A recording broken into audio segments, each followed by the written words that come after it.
Someone once told me that we need to be polite about God when we talk about God. And I understand, because God is not human.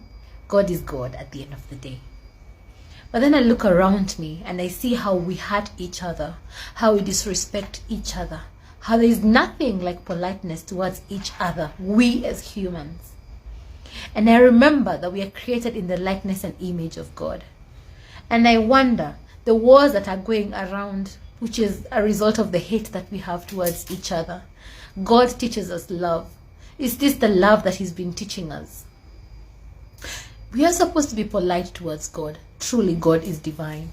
But when we hurt each other, do we not understand that we are hurting God? When we are mean towards each other, don't we understand that that meanness hurts the heart of God? We were created to live a life that's in accordance towards God, a life that is in reverence towards God. But what is the true reverence and honor towards God if not treating each other as brothers and sisters?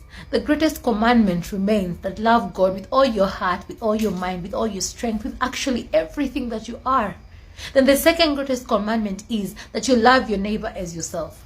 So how can you claim to love God when you hate your neighbor?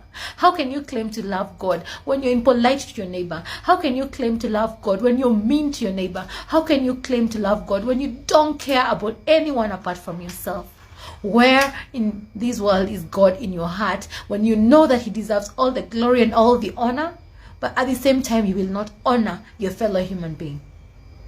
I wonder, and I wonder if anyone else is wonder.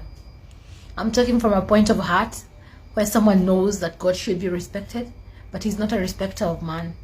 Where someone knows that God should be revered, but will be the most hurtful and mean, self-centered, egocentric person towards the other human. That's not what God wants from us. If you want to love God, he is unseen.